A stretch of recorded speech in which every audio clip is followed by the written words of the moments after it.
The cold clang of the prison gate echoed like a final verdict. For most men, that sound meant the end of freedom, of dreams, of hope. But for one man, it was the beginning of a journey that would outlast iron bars, break the chains of a nation, and inspire the world for generations to come. He was a man who entered prison as a rebel and left as the father of his country. This is the story of Nelson Mandela. Nelson Mandela was born in 1918 in the small village of Mvezo, South Africa. A rural boy who herded cattle, ran barefoot through dusty fields, and listened to tribal elders tell stories by firelight. He was curious, determined, and had a quiet dignity even as a child. From a young age, he was taught the ancient principles of leadership: to speak with wisdom, to listen before judging, and to protect his people. But Mandela's village lay in a land shadowed by a brutal system, apartheid, a policy that divided South Africans by race, crushing the dreams of millions. As a young man, Mandela studied law, determined to fight injustice. He became a voice for the voiceless, representing the poor and oppressed in courtrooms where justice was often absent. His dream was simple, yet dangerous in his time: a South Africa where all races could live as equals. The government saw him not as a lawyer, but as a threat. Mandela joined the African National Congress, organizing protests, strikes, and acts of defiance. Peaceful demonstrations were met with tear gas, whips, and bullets. Then came 1962. Mandela was arrested and charged with sabotage against the state. In a courtroom packed with journalists, he stood and gave a speech that would echo through history. "I have cherished the ideal of a democratic and free society. It is an ideal for which I am prepared to die." The judge gave him life imprisonment. He was sent to Robben Island, a barren rock in the ocean where prisoners were broken with hard labor and isolation. Day after day, Mandela crushed limestone under the blistering sun until his hands bled.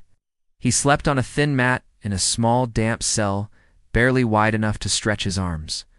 Letters from his family were censored. Visits were rare. Years blurred into decades. Many men lost their minds there. Many gave up. And in the darkness of his cell, doubt would sometimes whisper, was this sacrifice worth it? Would freedom ever come? In the late 1970s, a younger generation of political prisoners arrived at Robben Island. They were fiery, impatient, ready to fight. They looked at Mandela, older now, hair streaked with gray, and expected to see a broken man. Instead, they found a leader.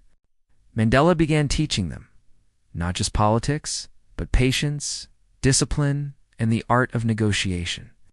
He turned the prison into what he called the University of Robben Island. It was here, Mandela realized, freedom was not just about leaving prison. It was about transforming himself into the kind of leader who could unite a fractured nation. This was no longer just his fight.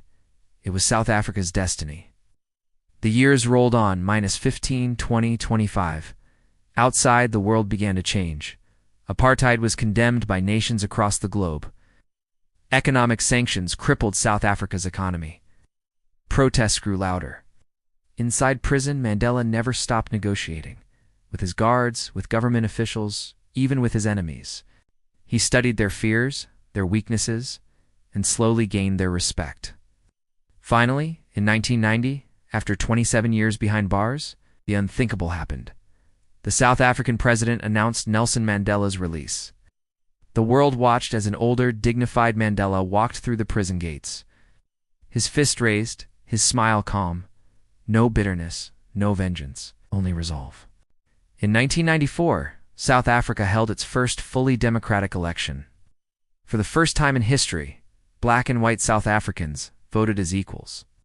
And they chose Nelson Mandela as their first black president.